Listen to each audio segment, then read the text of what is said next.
Allez les amis, bonsoir à tous, Brouchim Habayim, je suis très content de vous retrouver. Alors, vous savez qu'on m'a posé la question, il y en a qui écoutent les cours Baruch Hashem, ils les suivent et ils m'ont demandé, mais attends, mais ce cours il a lieu où? Il est où le cours qu'on donne? Alors le lieu, on va le dire maintenant, on vous attend tous les lundis soirs pour public exclusivement masculin, tous les lundis soirs, à Ville de Natania, au 8 rue Gordon, dans la synagogue du Rav Avner Silbon. Vous demandez à Natania, tout le monde connaît le Rav Avner, on est là tous les lundis soirs à 20h. Avec ambiance pizza, de temps en temps on fait barbecue, Bezrat Hashem. J'ai parlé d'ailleurs avec le Rav, il a dit qu'il va essayer de nous organiser un peu plus souvent, donc ça va être sympa. Et voilà, on fait une ambiance, on fait cours de Torah, on fait une ambiance sympa autour d'une table sympathique et on repart. On essaie en tout cas de repartir avec un message clair à la maison. Donc Brouchim Habayim pour tous ceux qui veulent se joindre à nous. Alors les amis, ce soir, le thème, pleurer. Est-ce que c'est bien ou c'est pas bien? Est-ce que c'est positif pour la personne? Est-ce que c'est positif pour sa vie? Au contraire, ça va peut-être avoir tendance à le tirer vers le bas. Vous allez voir que c'est pas si évident que ça. Un jour, vous savez, je sais pas quand vous étiez petit, ça vous est déjà arrivé de jouer, je sais pas, peut-être au papa et à la maman, avec votre soeur, avec votre je sais pas qui. Et un jour, il y a une fille qui dit, une petite soeur qui dit à son frère, elle dit viens, on joue au papa et à la maman. Alors le gosse, il dit, le garçon, il dit mais moi je sais pas. Il dit pourquoi tu sais pas? Il dit comment ça marche? Il dit bah c'est simple. Il dit moi je vais jouer la femme, je vais dire ce que je pense et tout, et je vais m'énerver, je vais machin. Et toi tu vas me dire ce que tu penses aussi, on va reproduire une dispute. Tu vois déjà le shalom bayit qu'il y avait chez les parents, ouais. Et le garçon le rêve lui dit mais moi je sais pas exprimer ce que je ressens. Je sais pas. Elle dit bah c'est très bien, tu vas jouer le papa, c'est exactement ça qu'il faut. Il y a des gens qui savent pas exprimer ce qu'ils ressentent. Ils savent pas. D'ailleurs très souvent, on va exprimer ce qu'on a à dire ou ce qu'on ressent par le pleur. Prenez l'exemple d'un bébé, quand il naît, qu'est-ce qu'il fait? C'est quoi la première chose qu'il fait quand il naît? Il est censé pleurer en tout cas, ouais, s'il pleure pas c'est qu'il y a un problème. Hein? Je vous raconte une histoire comme ça qui est arrivée, j'avais un ami au collège, sa femme elle devait accoucher, et donc tu sais quand on arrive vraiment dans les derniers moments de l'accouchement, là c'est organisation, mais surtout le Shabbat, toujours tu t'organises, si tu as déjà des enfants, qu'il y a quelqu'un avec vous à la maison, au cas où tac, tout de suite urgence, il y a quelqu'un qui peut garder les gosses. Et toi, tu t'en vas avec ta femme à l'hôpital. Lui, c'est arrivé que vendredi soir, donc en pleine nuit, sa femme, c'est pas que le réveille en disant il faut qu'on aille à l'hôpital. Elle lui dit j'ai perdu les os. Déjà, tac. Donc le gars, il prend son téléphone, il appelle Hatsala, ouais, c'est l'ambulance express israélienne extraordinaire. Et il dit bon, on arrive dans, je sais pas, 7 minutes, 10 minutes. Alors sa femme, elle dit à son mari mais je suis en train d'accoucher là. Donc le gars, heureusement, il avait passé une formation, parce que lui aussi, il était mitnadev à la Hatzala, c'était un bénévole.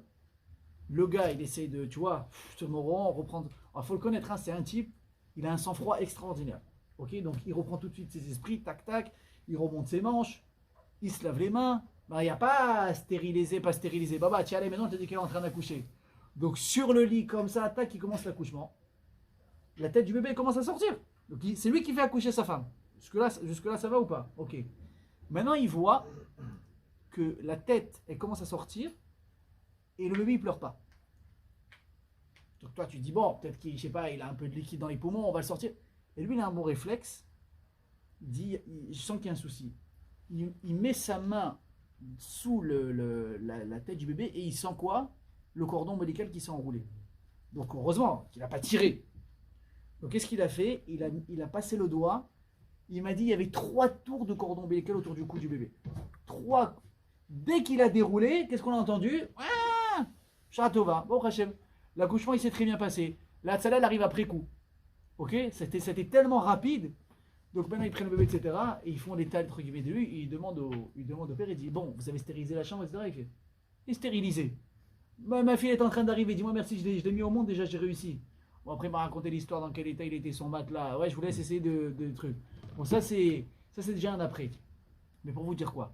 Un bébé quand il pleure, qu'est-ce qu'il fait la première fois? Il pleure. Maintenant pourquoi est-ce qu'un bébé il pleure? C'est pas une question piège. Hein.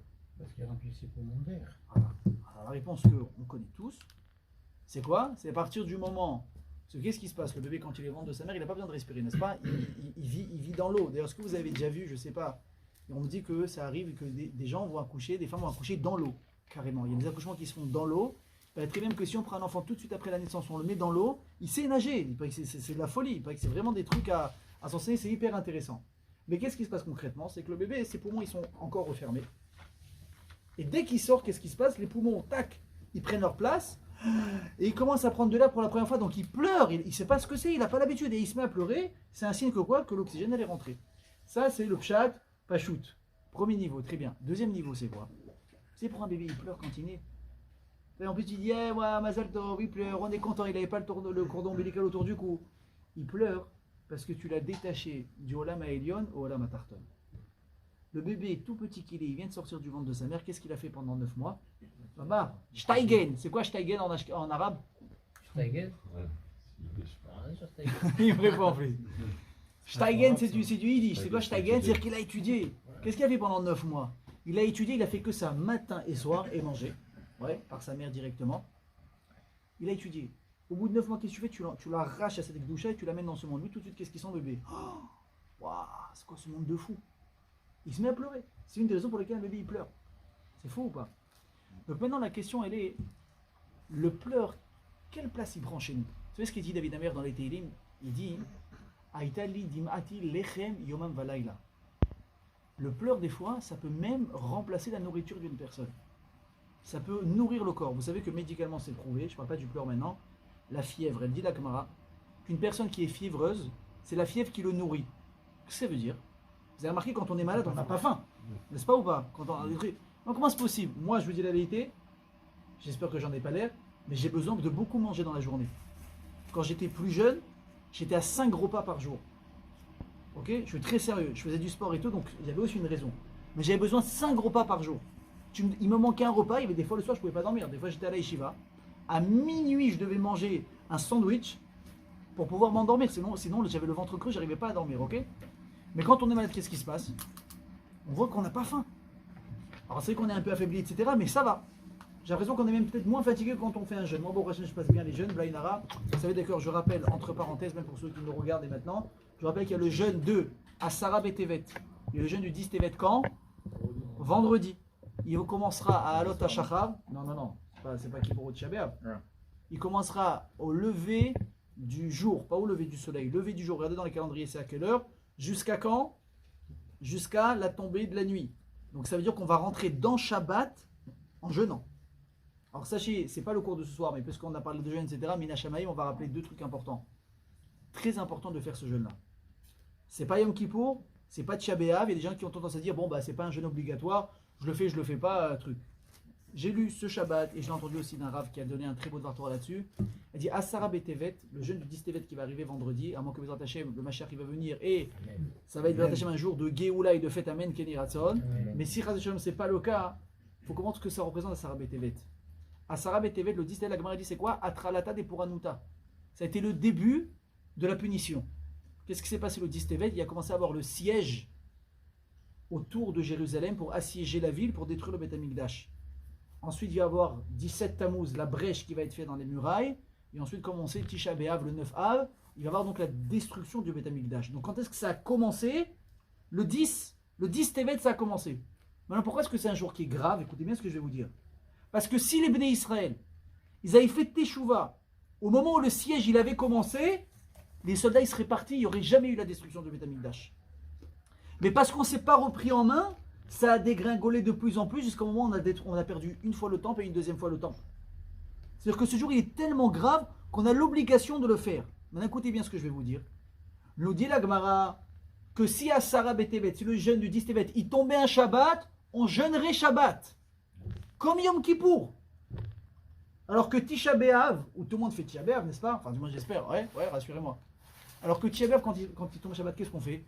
On le décale, on le repousse. Yom Kippour, quand il tombe Shabbat, qu'est-ce qu'on fait? On jeûne pendant Shabbat, n'est-ce pas? À Sarah Betevet, s'il tombe Shabbat, on jeûnerait pendant Shabbat. Vous imaginez? Pourquoi? Parce que c'est un jour qui est très chamour, il est très très important. Alors ceux qui ont créé le calendrier, Baruch Hashem, ils ont fait en sorte que jamais ça puisse tomber un Shabbat. Par contre, ça peut tomber, et c'est le seul jeûne qui peut tomber quand? Un vendredi. Par exemple, le jeûne de la Megillat Esther. Ouais, par exemple, cette année aussi, on a un Traloued avec Purim. Purim, ça tombe samedi soir. Ok? Donc le jeûne, on ne va pas le faire Shabbat, on ne va pas le faire dimanche, on l'a reculé, on l'a avancé. Mais on ne va pas l'avancer à vendredi. À quand on l'avance? À jeudi. Vous voyez, jamais on fait un jeûne un vendredi. Le seul qui peut tomber un vendredi, s'il ne tombe pas Shabbat, c'est lequel? Le 10 Tevet. Et c'est ce qui se passe cette année. Donc je répète, il va commencer au lever du jour, à l'Otashachar, et on va rentrer dans Shabbat avec. Donc vous allez venir faire Mincha Arvit à la synagogue. Dites à vos femmes, font attention quand tu cuisines, il n'y a pas de. Il manque un peu de sel, il manque un peu de trucs. Vous aussi, vous n'avez pas le réflexe de piquer un peu dans les marmites. En général, vous faites déchirer par votre femme ou par votre mère, ouais. Mais là, c'est le bon Dieu qui vous dit touche pas. Donc vous essayez, vous êtes intelligent. Mincha Arvit, vous rentrez à la maison, qui douche à jeun. Et là, ça va être le jus de raisin le meilleur au monde que vous avez jamais goûté. Même tu l'as payé 8 shekels la bouteille des 2 litres, tu vas dire, c'est pas possible. C'est quoi ce grande cuvée extraordinaire? Ok? Mais bon, Bezrat Hashem, comme on l'a dit, on espère que ça va se transformer en jour de Simcha. Amen. Amen. Revenons à nos moutons. Aïtali dimati lechem vala, il a dit David Amelech. Cette lame-là, elle m'a nourri. C'est David Amelech, il a passé des épreuves très difficiles dans sa vie. Il a dit une phrase. Kol mishbarecha vegalecha alay avaru. On traduit. Kol mishbarecha, c'est quoi on appelle ça en français. Tout est tes brisures, tes cassures. Voilà, des fois, une personne dit Ni bemashber. C'est quoi Ni bemashber? Je me sens cassé. J'ai vraiment un coup de déprime, mais grave. Vegalecha, c'est quoi Gal en hébreu? Il y a des surfeurs ici? Une vague. Comme Ishbacha vegalecha la varu. David Amelech, il dit toutes les galères de la vie, je les ai eues. T'imagines? Toutes les souffrances que personne ne peut passer dans ce monde, il les a eues. Et regardez malgré tout qui s'est sorti? David Amelech. Et juste comme ça, je dis un truc, je crois qu'on l'avait dit un jour dans un cours ou pas. Parce que des fois, je prépare plein de choses, mais il y a des choses que je ne dis pas.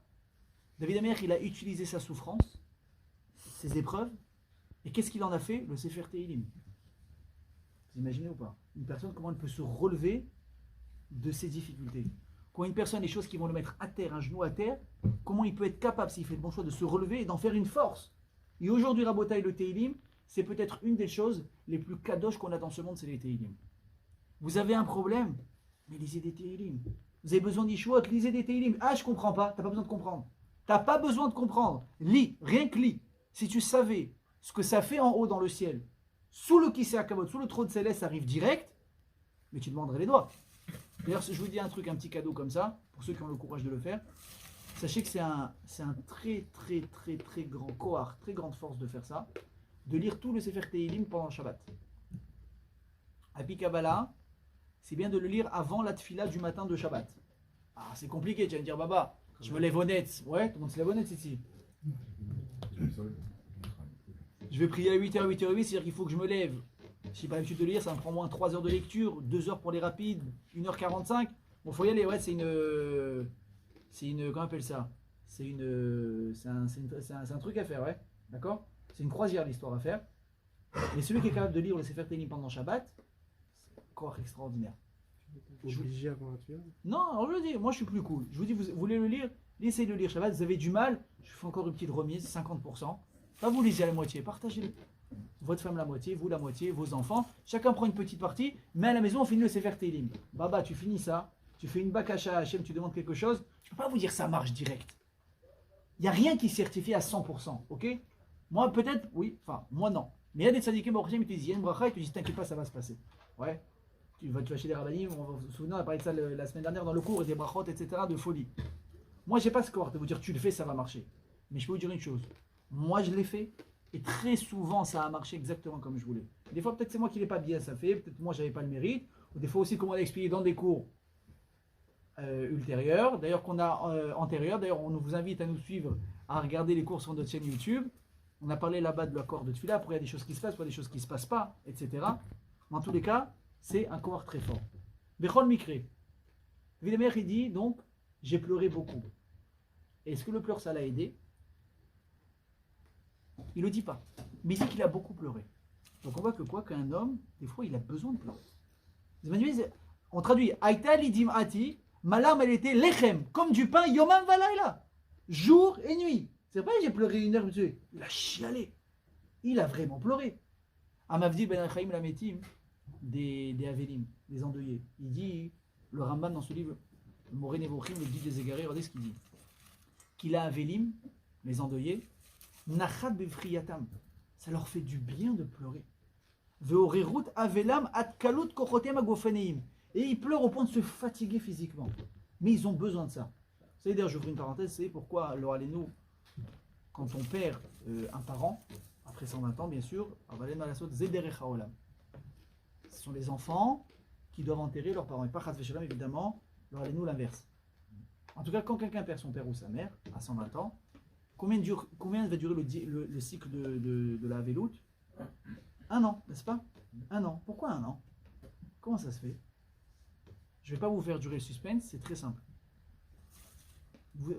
On va prendre peut-être l'exemple le plus courant. Je crois que Pessah, c'est la fête la plus familiale, n'est-ce pas, Pessah? On est tous ensemble, on se retrouve, et celui-là il vient, les grands-parents, machin, on sort la vaisselle, on sort le plateau de Pessah, ouais. Là, moi, chez nous, il est en or massif, soyez pas jaloux, c'est comme ça, ok? En or, en truc, en machin, ou bien de mouille or, soi-disant or, bon, en tout cas, chacun a ses délires. Et tu as lui qui amène sa phrase, c'est lui qui amène sa chanson, ah, encore celui nous a cassé la tête, c'est la grand-mère chacun elle oublie un mot différent de l'année dernière, et elle s'embrouille le truc. Ouais. Et imagine, une année, il manque quelqu'un. Alors, on va dire pas forcément parce qu'il est décédé, parce qu'il n'est pas là. Parce qu'il s'est marié, donc il sa belle famille, on a tous le c'est il est parti là-bas, celui-là, là. Ou bien parce qu'il est en vacances, ou bien je sais pas, qu'est-ce qu'on va dire chez les Marocains? Blabès. Eh ouais, Blabès. Blabès, celui-là, il nous manque. Très bien. Heureusement qu'il est à la vérité. À part Steigen, au moins toi aussi tu as pris un mot maintenant. Mais une personne qui décède, les amis, cette sensation-là de ah ouais, il est où papy? Il est où mamie? Il est où papa? Il est où maman? À chaque fois qu'il y avait ça, il nous disait ça. Je suis comme ça. Donc ça arrive à Pessah. Ensuite arrive Shavuot. Il y en a qui ont le mina, qu'est-ce qu'ils font? Ils allument une bougie avec du lait, de l'huile, ils mettent un louis d'or dedans. Bon, chacun il a ses minagim.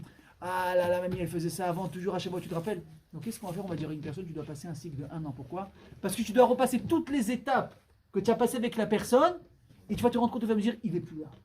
Il est plus là. Il est là. Et au bout d'1 an, tu as fait le tour, tu as accepté. Tu as accepté, c'est rentré dans ta tête. Mais il ne faut plus que tu sois, entre guillemets, surpris. Quand il y a un événement, ah, il n'est pas là. Tu as tout passé. Tu as passé Purim, tu as passé Sukkot, tu as passé ci, tu as passé les Minagim. Et comme ça t'aide à passer ça. Mais en tout cas, sachez une chose. C'est important, quand une personne, elle a, entre guillemets, un deuil à passer. On a parlé maintenant de deuil vraiment, mais je parle maintenant même de deuil en général. On fait des fois le deuil sur une situation. Tu n'as plus ce travail, tu n'as plus cette maison, on t'a volé ta voiture, tu as eu un problème de ci, un problème de ça. Il faut savoir faire son deuil. Pourquoi? Parce que tant que vous ne l'avez pas fait, vous ne pouvez pas passer à autre chose. Et c'est important, sachez. C'est très important ce que je vous dis. Donc maintenant on revient à ce qu'on dit. Notre histoire à nous, de nos Avelim, de nous endeuiller à nous. Ils doivent pleurer parce que le fait de pleurer, c'est ça qui va les aider à passer cette étape. D'accord? Et maintenant, il y a des gens dans la vie, quand ils ont des problèmes, également ils se mettent à pleurer. C'est quoi le pleur? Vous savez ce que c'est le pleur? Pourquoi on pleure dans la vie? Vous savez pourquoi on pleure? Parce que je vous a donné dans le corps, dans l'esprit, des kélim, des ustensiles qui nous permettent de pouvoir accepter une charge émotionnelle. Ok? Soit de tristesse, ou soit aussi de joie. Mais des fois, comme on dit, le vase il est plein. Ça, plus ça, plus ça, plus ça, à la fin, tu as encore un truc qui vient, là tu craques. Et donc qu'est-ce qui fait le pleur? Quelque part, c'est cette eau du vase qui... Il y a tout qui se déverse, tu n'en peux plus. Ça n'arrive pas. Mais par contre, avouez la vérité, c'est quoi? Une fois qu'on a pleuré, comment on se sent? Le problème, il n'est pas réglé. Le problème, il n'est pas réglé. Mais qu'est-ce qui s'est passé? On se sent mieux. Pourquoi? Parce que quelque part, tu as réussi un petit peu à te dégager à travers le pleur de cette charge émotionnelle qui était en train de t'étouffer un petit peu. Ça, c'est le pleur. Mais il y a des gens qui ne pleurent pas. Vous avez remarqué ça? Moi, j'ai connu des gens dans ma vie, je connais encore des gens, je les ai jamais vus pleurer. Jamais. Je me rappelle d'une personne, il avait perdu son père et son père était jeune et lui aussi était jeune. Même à l'enterrement, le gars il a pas versé une larme. C'est pas possible. Et c'était pas un ashkénaze en plus. C'est pourquoi les ashkénazim gardent les médicaments dans la poche de chemise ici à côté du cœur comme ça. Parce qu'il y a marqué à conserver dans un endroit froid et sec. Ouais. C'est pour l'humour. On les aime, comme on dit, Achenu Ashkenazim, c'est nos frères. Mais bon, chacun a sa manière de réagir. Ouais, chez nous, il y a une simcha, il y a un truc, il y a le quartier qui est au courant par les cris et par les pleurs qu'il y a à la maison. Chez eux, je ne sais pas ce qui se passe. Donc le gars, rien, pas une larme. Il y a des gens qui réagissent de cette manière. Alors la question, c'est à votre avis, qu'est-ce qui est mieux? De pleurer? Est-ce que c'est une marque de faiblesse? Est-ce que c'est une marque de j'en peux plus, j'arrive plus? Ou bien au contraire, c'est positif? Ben, peut-être non. Peut-être il faut réussir à se surmonter, à accepter, à garder à l'intérieur et à ne pas sortir ça à l'extérieur.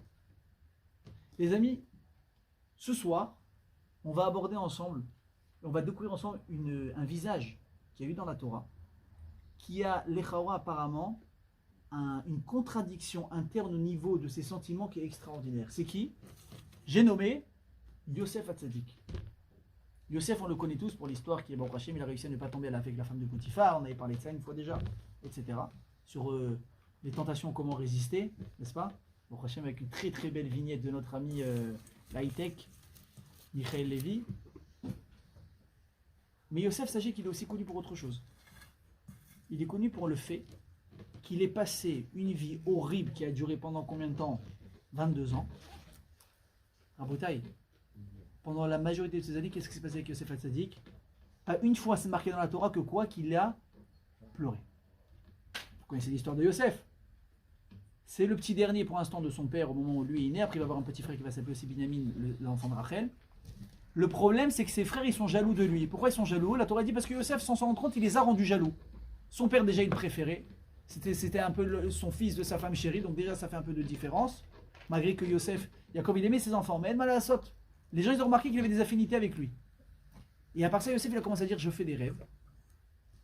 Et je vois dans mes rêves que quoi, vous allez vous prosterner devant moi. Bah, il manquait que ça. Le petit qui dit au grand, tu vas te prosterner devant moi. Nous, qu'est-ce qu'on fait? Une torgnole directe, va te coucher. Sauf que quand il y a 10 frères autour, et que les 10, on parle des 10 Shvatim, là, c'est pas un problème uniquement de je te mets une tarte.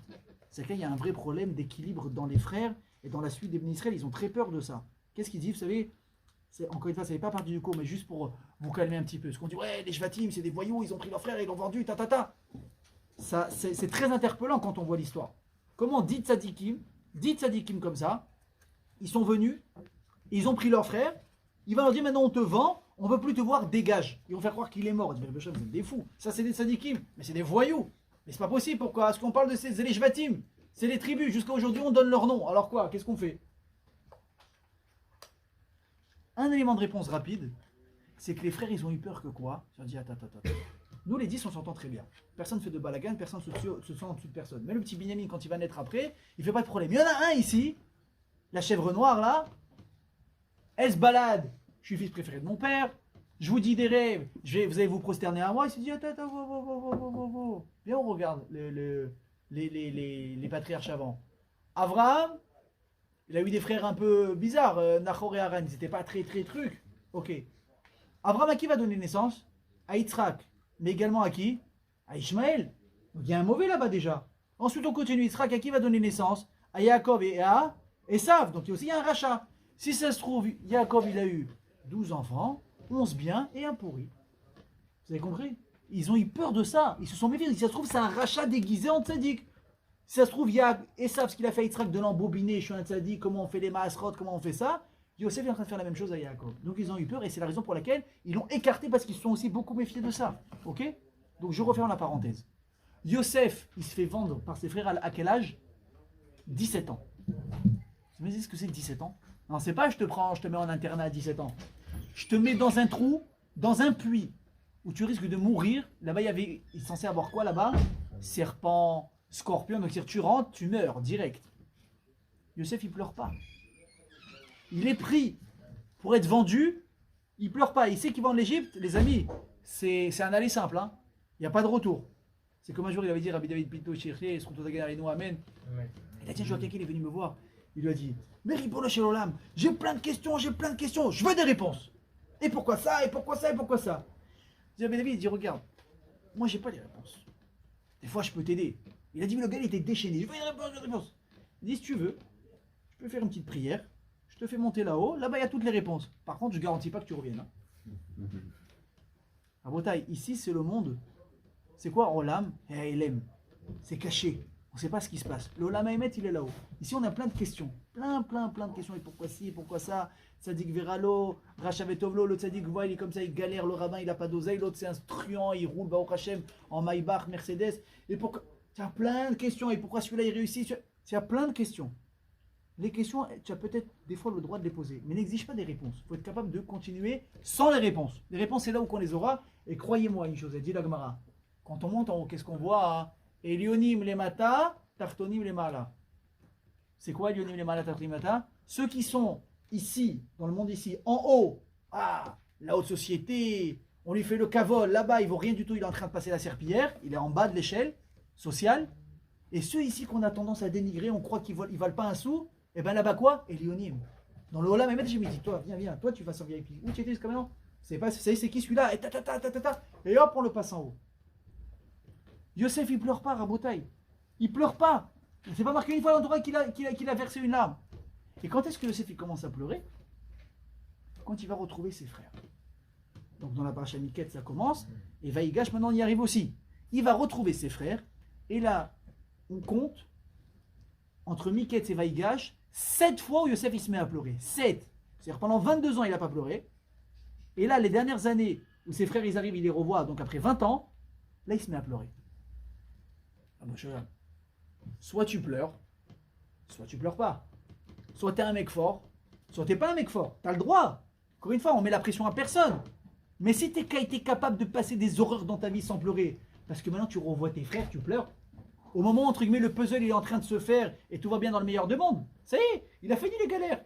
Il a fini d'être vendu, il a fini d'être en prison, d'être accusé à tort de viol, il a été sorti, il a été nommé vice-roi, il s'est marié, il a eu 2 gosses. Et c'est lui le patron du monde. Maintenant tu te mets à pleurer. Quoi, tu as un retard émotionnel. Donc qu'est-ce qui se passe ici? C'est bon, c'est clair ou pas? On va essayer de comprendre ensemble. Vous allez voir quelque chose qui est très intéressant. C'est que Yosef, il se met à pleurer à des épisodes à chaque fois qui sont à peu près différents. La première fois, c'est quand? C'est quand il voit ses frères et qu'eux ne le reconnaissent pas. Là, il n'est pas bien. Là, il n'est pas bien. Et il entend, quand les frères ils voient qu'ils sont en galère, on prend ce qu'on nous prend pour des espions, pourquoi ci, pourquoi ça. Et là, c'est Yehuda et Reuven qui va dire, je vous avais dit qu'on n'a pas eu pitié de notre frère. Maintenant, ça nous revient en boomerang l'histoire. Yosef, il entend ça, il pleure un petit peu, il se retient, mais il ne le crame pas. Où est-ce qu'il va exploser en pleurs? Quand il va voir Binyamin. Quand il va voir Binyamin, son frère qu'il n'a pas vu depuis 22 ans, il le voit. Et là, il est tellement pris par l'émotion, il est obligé de quitter la pièce. Il va à Khadra, il est parti dans une pièce à part, il pleure. Mais quoi il pleure? Comme un bébé. Finalement, il se rince le visage, il revient comme si de rien n'était. Il va pleurer également quand son père il va venir, quand il va le retrouver, quand il va descendre, et également quand son père va partir. Donc, Yosef, il pleure, on va pas s'y mettre dans toutes les fois. Je cite les fois principales qui nous intéressent. Pourquoi tu pleures? Yosef, pourquoi tu pleures maintenant? En plus, quand il a vu Binyamin, il n'a pas pleuré tout de suite. Rachid, il dit, il y a eu un dialogue entre les deux. Qu'est-ce qu'il lui dit Yosef? Yosef, il lui dit, à la fin de la truc, il lui dit, Elohim, Yochnecha Beni. Yosef et Binyamin, il dit, Echem, Yochnecha. C'est quoi Yochnecha? C'est Milachon, Chen et Nachat. Que quoi? Que tu es du Nachat. Mais de qui? Alors Rachid dit tout de suite sur place, il dit, pourquoi est-ce que Yosef il a béni? C'est quoi? Il dit, parce que qui est-ce qui a fait une bénédiction comme ça un jour? Vous vous souvenez, quand Yaakov et Esav se sont rencontrés, Esav lui a dit, mais dis-moi, espèce de... T'es parti comme un voleur de chez papa et maman, mon fils il t'a couru derrière, il t'a dépouillé. Ouais, vous savez qu'Eliphaz, le fils d'Esav, il avait volé tous les trésors de Yaakov. Pourquoi? Parce que Esav il a dit à son fils, va tuer Yaakov, tout de suite. Eliphaz il aimait son oncle. Il dit, tonton, je ne veux pas tuer, mais j'ai une chovat qui vous davem. Vous imaginez ce coup ça allait, la misère qui vous davem ou pas? Le mec ne savait pas quoi faire. Yaakov il dit, t'en fais pas. Il y a 3 personnes qui sont considérées comme morts dans la Torah. Celui qui a la lèpre, celui qui est aveugle, celui qui n'a pas d'argent et celui qui n'a pas d'enfant. Ok? Ça, Rachel va dire à Yaakov, si j'ai pas d'enfant, méta anochis, ça sert à rien.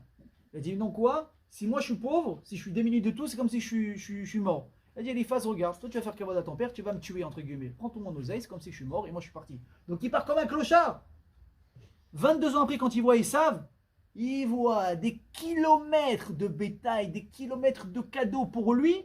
Et avec ça, Yaakov, il n'a même pas encore touché son oseille à lui. Et il voit des femmes, il voit des gosses, il devient fou. Il dit, mais c'est quoi ça? Qu'est-ce que dit Yaakov? Et là, il a dit, Hanan Elokim et Avnecha. C'est les enfants que Hachem m'a donné Hanan. C'est quoi? Il m'a donné le nachat d'avoir ses enfants. Nous dit Rashi, mais au moment où Yaakov dit cette phrase-là, combien d'enfants il a? 11.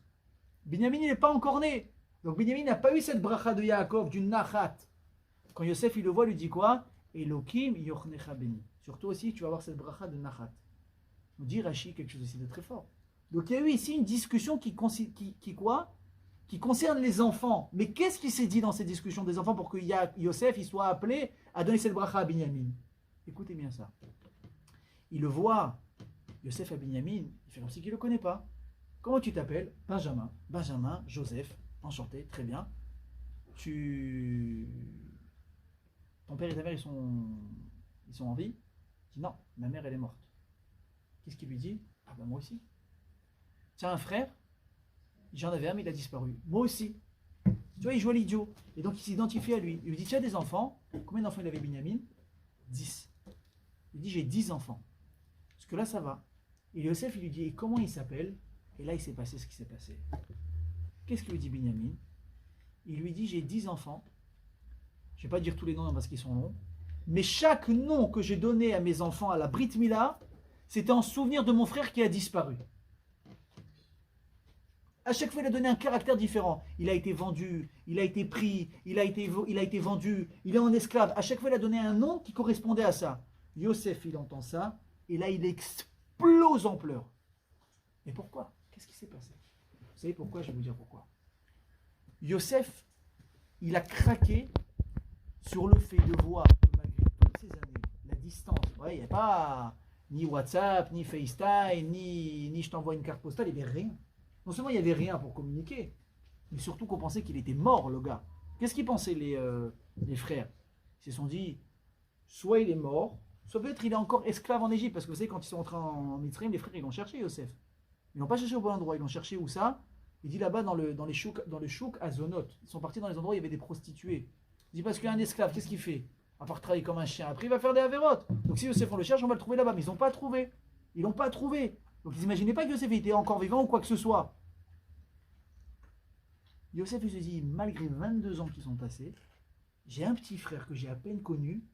Chaque Brit Mila de ses enfants, chaque Simcha qu'il a eu dans sa vie, à qui il a pensé en premier? À moi. Et là, il explose émotionnellement. Pourquoi il explose? Parce que Yosef, quelque part, toujours ce qu'il a recherché dans sa vie, ça a été ça. Le lien fraternel. Qu'est-ce qu'il lui a dit, Yaakov Avinu? Quand il l'a envoyé, il lui a dit, va voir là-bas tes frères. Et tu me dis, qu'est-ce qu'ils font? Où ils sont? Comme il a dit son père, Lech vetagili et shelom achicha. Va me dire comment ils vont tes frères. Yosef, il les cherche, il ne va pas les trouver. Il va trouver là-bas un malach, il va dire, qu'est-ce que tu cherches? Qu'est-ce que tu vas répondre? Et achai anochi mevakesh. Je recherche mes frères. C'est pas uniquement je les cherche géographiquement où ils sont. Je cherche le lien avec eux. Je vais être béchalom avec eux. Et achai anochi mevakesh. Ouais. Et là, qu'est-ce qu'il voit après 22 ans? Il y a un frère qui l'a toujours aimé au fond de lui. 22 ans, il a remué ça dans sa vie et il n'a jamais craqué. Donc pourquoi est-ce que maintenant ça lui arrive? Ah, écoutez bien comment c'est beau. Yosef, il a 2 enfants. Comment il va les appeler? Ephraïm et Ménaché. C'est quoi ces noms? Quand est-ce qu'on les répète? Le vendredi soir. Vendredi soir, les amis, sachez, tous ceux qui sont papas, ceux qui vont le devenir, Bezrat Hashem, le vendredi soir, vous devez bénir vos enfants. Et il y a une prière. Il y a Simcha Elohim qui est Ephraïm et Ménaché. Pourquoi Ephraïm et Ménaché alors qu'Ephraïm c'est le petit et Ménaché c'est le grand? Parce que Yaakov, il va faire ça dans Parashat Vayechi. Il va faire passer Ephraïm avant parce qu'il a vu que de lui va descendre des gens plus grands que Ménaché. Ok? Très bien. Ephraïm et Ménaché. Pourquoi est-ce que la Torah elle dit, est-ce que Yosef il a appelé son fils Ménaché, qui n'a shani Elohim Beretz Oni? Attends, je ne vais pas me tromper. Parce que ça c'est très important. Qui n'a shani Elohim et bet aviv et kol amali. Qu'est-ce qu'il a fait? Il a dit à Kadosh Baruch Hu, qu'est-ce qu'il m'a fait faire? Il m'a fait oublier ma souffrance et les souvenirs douloureux que j'avais encore de la maison de mes parents. Entre guillemets, la souffrance, la peine que j'avais, Hachem me l'a fait oublier. Et ensuite, le deuxième enfant, comment il l'a appelé? Ephraim, qui est Frani Elohim Beretz Oni. Hachem m'a fait, c'est quoi? Les afri, c'est quoi prix? C'est quoi un prix en hébreu? Oui. Un fruit. Hachem m'a fait fructifier là où j'ai eu mal. Qu'est-ce que ça veut dire? Rabotai Yosef, c'était un génie. Pourquoi c'est un génie? Parce que Yosef, c'est l'exemple typique du gars qui a compris que je dois être plus fort que mes sentiments et mes émotions. Ils ont dit Srazal, et litzrok, et lifkot. Il y a un moment pour rigoler, il y a un moment pour pleurer. Nos parents nous ont dit à nous, il y a un moment pour être sérieux, il y a un moment pour rigoler. Ouais, il faut travailler, il y a le détente, mais il ne faut pas oublier de travailler. Srazal, ils disent, il y a un moment pour pleurer, et il y a un moment pour rigoler. Yosef, il a dit, attends une seconde. Est-ce que j'ai mal? Vous pouvez même pas imaginer comment Yosef il avait mal. D'ailleurs, va nous dire le Ramban, un truc très fort, que Yosef il a pleuré, la Torah elle n'a pas écrit. Ah bon? Il dit le Sefer Hayashar, c'est un livre. Vous l'ouvrez ce livre, vous ouvrez ce livre qui s'appelle le Sefer Hayashar sur la Torah, il vous raconte des histoires là-bas, je vous dis, Walt Disney peut aller se rhabiller à côté. Des histoires de fous. Et il nous dit quoi? Yosef il a pleuré quand il a été vendu par ses frères, quand il a été dans le trou. Il a pleuré. Pourquoi la Torah elle le dit pas? Pourquoi la Torah elle le dit pas? Le Raman il a plusieurs réponses. Une des réponses il dit parce que la Torah elle voulait pas s'allonger alors qu'après elle va dire qu'il va pleurer. Donc on fait le lien qu'il a pleuré. Mais le problème qu'on a avec cette histoire c'est qu'on a l'impression que Yosef c'est un bipolaire. Alors attends, pendant 22 ans tu montres que t'es costaud, d'un coup tu mets à pleurer comme une fillette. Pourquoi est-ce que la Torah elle est entre guillemets elle nous gêne comme ça avec ça? D'ailleurs c'est ce qu'il va dire. On a parlé tout à l'heure, on a dit que les frères ils ont dit pourquoi est-ce qu'on a maintenant ce malheur où les Égyptiens ils nous prennent, ils veulent nous mettre en prison, ils nous accusent d'être des explorateurs et des espions? Il dit parce que quoi? Parce qu'on n'a pas eu pitié de notre frère Beitraneno et nous quand il nous a supplié.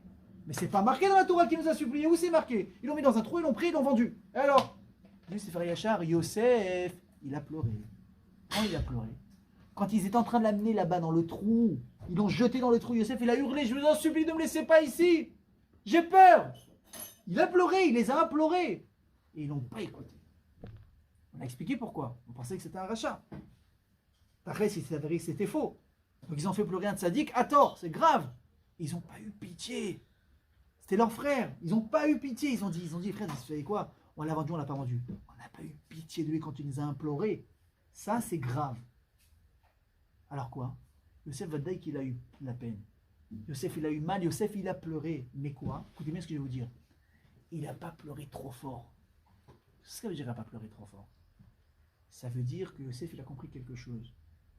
Il a dit si je suis là où j'en suis dans ma vie, c'est que c'est Hachem qui m'a posé exactement à cet endroit. Je ne suis pas un grain de sable que quelqu'un il a jeté avec son pied. Hachem m'a mis exactement là où je dois être maintenant. Ça veut dire quoi? C'est-à-dire que j'ai quelque chose à faire là où je suis, là où je vais. Alors quoi? Ça me fait une belle jambe. Et alors quoi? J'ai pas mal? J'ai mal. Mais j'ai compris une chose. C'est que j'ai une mission à remplir et j'ai un boulot à faire. J'ai un travail à accomplir. Et alors Yosef il a dit, il y a un moment pour pleurer et il y a un moment pour agir.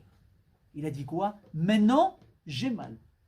Maintenant, je souffre, maintenant je pleure. Mais quoi? Je ne vais pas laisser le pleur prendre le dessus sur ma vie. Donc je me permets de pleurer. Mais quoi? Un petit peu. Pas trop. Parce que si je pleure, dans quoi je vais sombrer? La dépression. Je vais baisser les bras. Je suis foutu. Alors que là, c'est le moment d'agir. Et qu'est-ce qu'il a fait? Il a agi. Il ne s'est pas laissé faire. Il est arrivé en Égypte. Potiphar, il a pris. Imaginez s'il avait pris un esclave dépressif, comme ça, mourant. Il aurait pris, il aurait foutu en prison tout de suite. Ou bien il aurait joué au chien, ou il aurait revendu encore moins cher à un autre. Mais il a vu que Yosef, il était quoi? Actif. Et comme Hachem Yosef Osé, Hachem Atzliar Beyado. Et Hachem lui donne la bracha. Pourquoi? Parce qu'il dit, c'est ça que tu vas faire maintenant. Tu dois te mettre au travail. Tu dois bosser. Et c'est ce qu'il fait Yosef. Il travaille, il travaille, il travaille. Non, encore une fois, il travaille, mais il est encore en bas. Et on le jette en prison, on l'accuse de viol. Il se relève, il va gérer l'Égypte. Mais il peut dire, mais laisse-moi tranquille, j'ai pas la tête à ça, j'ai pas la tête. J'ai tellement, tu connais ou pas? Comment ça va? Là, il était au Hachem, et tu sais, j'ai tellement de problèmes dans ma vie que j'arrive pas à travailler, j'arrive pas à faire ci, j'arrive pas à faire ça. C'est vrai, c'est humain de réfléchir comme ça, mais Rabotai, c'est faux. De se laisser surmonter par les problèmes, c'est faux.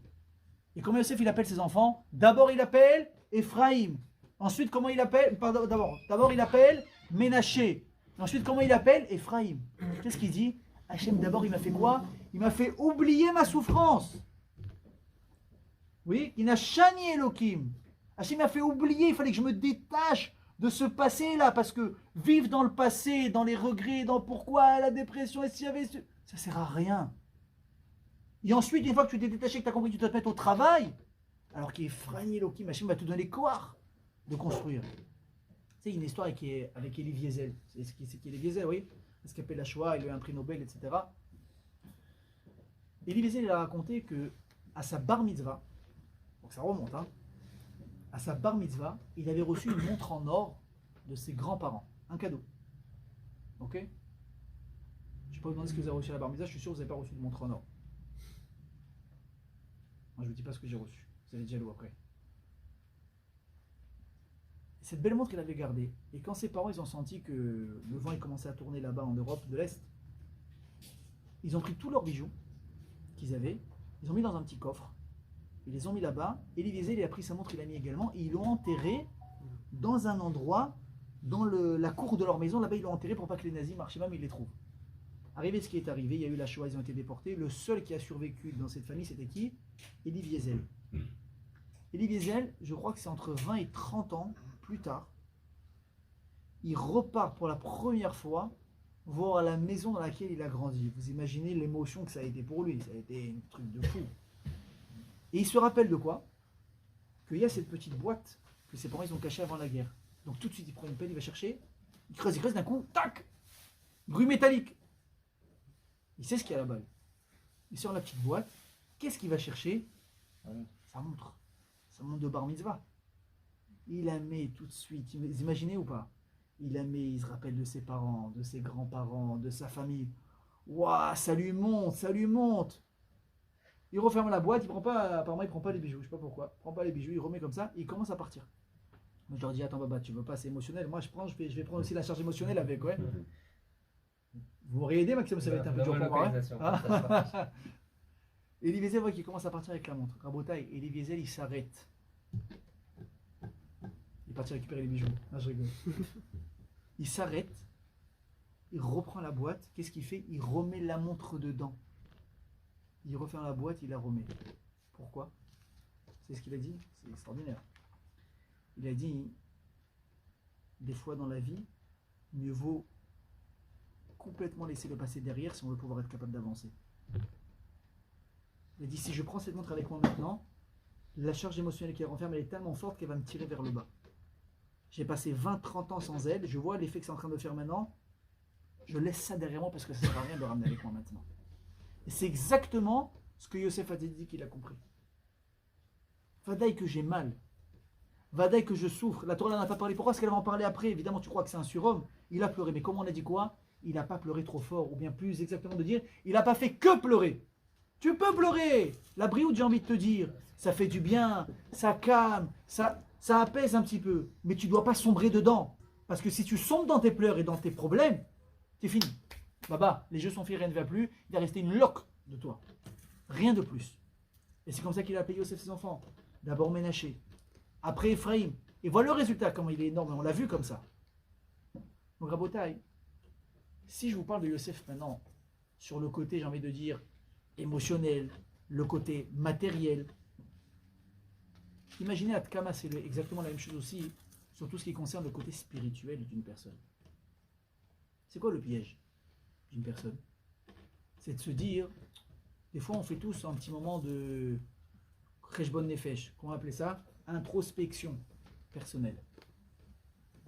Et on se dit, ah là, franchement, tu m'aurais dit, il y a 15 ans en arrière, 10 ans en arrière, voilà, dans 15 ans tu vas être comme ça, tu te lèves à la tefila ou pas, tu mets tes tefs ou pas, un peu shabbatoui, un peu ci, cache-route comme ci, comme ça, la vérité, je suis pas fier de moi.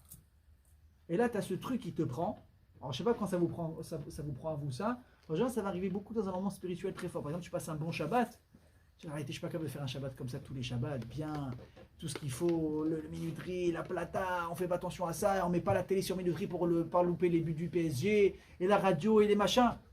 C'est des moments comme ça, ou bien tu as une fila Tzadik qui te dit, vas-y, continue Tzadik, c'est bien, t'es médecine, continue. Tu as un truc comme ça, tu dis, aïe, ou bien tu vois un ami qui a plus progressé que toi. Vous avez commencé exactement au même endroit. Et lui, bon, franchement, il est religieux, il est marié, il est comme ça, toi tu dis, ah, moi je suis, moi chaque semaine, il y a une nouvelle, ouais, je parle pas de vous, ouais, je parle de Chas de Shalom, en général. Il y a une comme ça, les titis, je sais pas, tu me parles de tefillin, je sais même plus la bracha. Et donc tu vas avoir un réveil comme ça qui va te dire, je suis pas content. Et tu vas avoir un vrai regret. Alors moi je vous dis, quoi, la cavote c'est super. Mais c'est quoi le problème du Yetzirah? Qu'est-ce qu'il te fait? Il te prend la tête, il te la met dans l'eau, il te la laisse. Alors maintenant reste en bas. Maintenant reste en bas. Vas-y, pleure, appuie-toi ça sur ton sort, et tu es nul, et tu es zéro, tu aurais dû faire ça, maintenant c'est trop tard. Et écoutez bien ce que je vous dis. C'est pas à vous que je m'adresse, c'est à moi. Chacun à son niveau, on a exactement le même phénomène qui arrive à l'intérieur. Et on va voir quoi? On va être découragé de se relever. Mais ça c'est un piège, pourquoi? Parce qu'on l'a expliqué. Si tu passes ton temps à pleurer, quand est-ce que tu vas agir? Vous prenez un homme d'affaires, ça peut être le meilleur expert comptable qui soit au monde, mais s'il passe sa journée à faire des comptes, quand est-ce que tu fais de l'oseille? Faut te lever à un moment donné, il faut lever la tête des bouquins, il faut lever du... Et je cherche, et je vérifie que tout est bien, est-ce que tout est bien stabilisé, d'accord, mais quand est-ce que tu agis? Quand est-ce que tu vas faire de l'argent si tu regardes tes comptes? Ouais. Si tu pleures tout le temps, quand est-ce que tu vas te reprendre en main? Alors le Cheshbon Nefesh, c'est bien, il faut faire un Cheshbon Nefesh, il faut la faire cette introspection, mais quand? Pas toute la journée. Je vous arrête tout de suite. Pas toute la journée. Vous voulez le faire la veille de Kippour, Bechavod. Un point de repère, vous voulez le faire à Rosh Hashanah, Bechavod. C'est moi toujours, j'ai toujours eu 2 prises de conscience comme ça. 2 moments dans ma vie, c'était quoi? Toujours Rosh Hashanah, normal. Tu arrives, je vais être jugé, qu'est-ce que j'ai fait? Où j'en étais, moi toujours, j'ai temps. Où j'en étais l'année dernière et où j'en suis aujourd'hui. Est-ce que j'ai appris plus de Gmarot? Qu'est-ce que j'ai fait? J'ai fait quoi? J'ai pris des trucs sur moi que j'arrive à tenir qu'avant je ne faisais pas. Le Ruben l'année dernière, c'est le même que cette année ou c'est indifférent? Et également quel jour? Le jour de mon anniversaire. Je me dis, je vais j'ai 25 ans, j'ai 27 ans, j'ai 30 ans. Je regardais, j'y attends. Le Ruben qui avait 28 ans. En quoi il est différent de celui d'aujourd'hui? Il est mieux? Il est moins bien? Ou c'est la même chose? Parce que j'ai fait, tu sais, vous connaissez les cardiogrammes, ouais, comment il fait? Mais quand il fait ça, c'est quoi? T'as passé l'arme à gauche, ouais? Est-ce que moi j'ai stagné? Ou il y a eu des petits mouvements comme ça?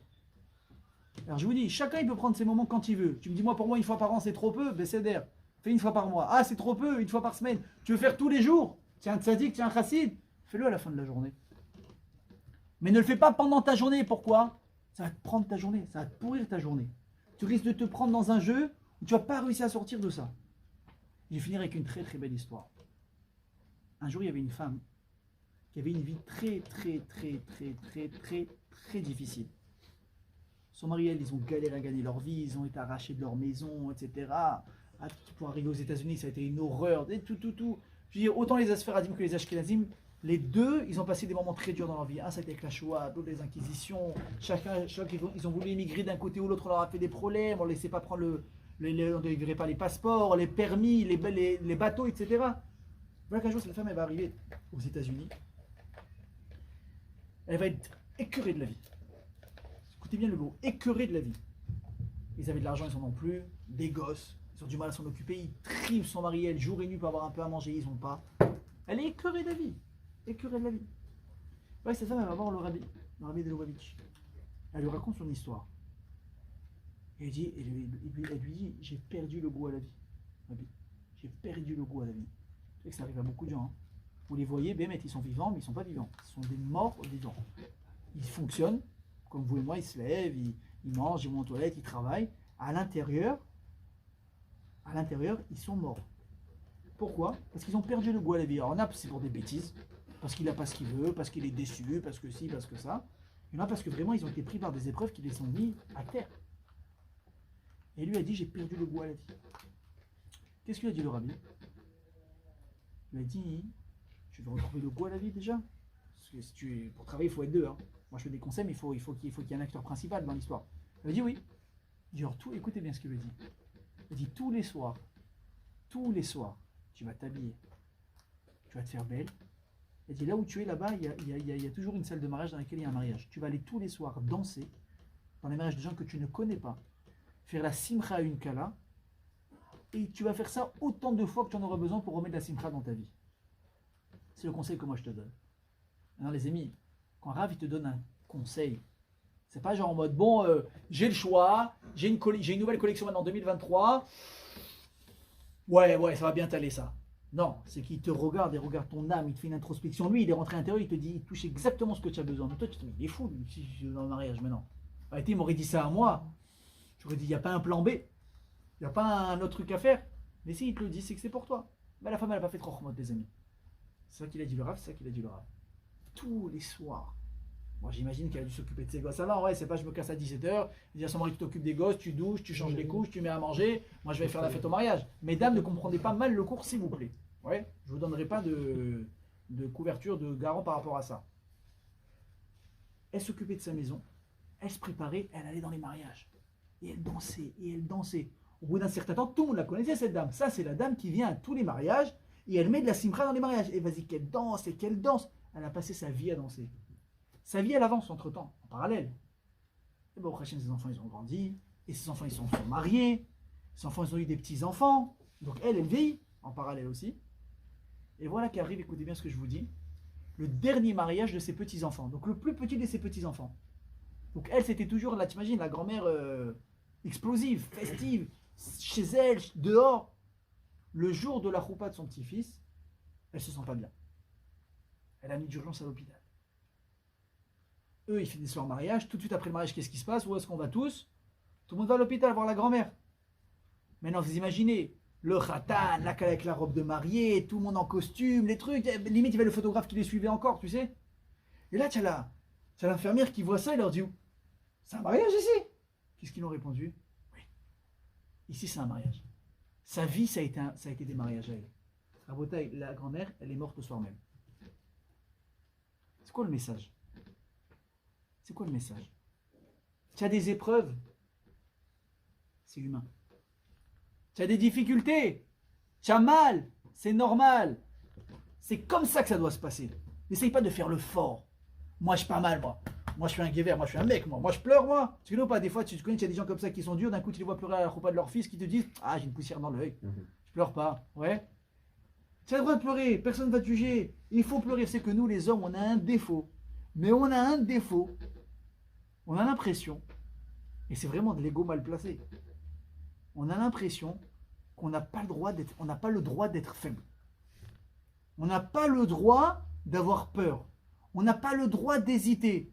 Ta femme, elle te regarde, elle comprend pas, t'es bizarre, tu réagis bizarrement. Ouais.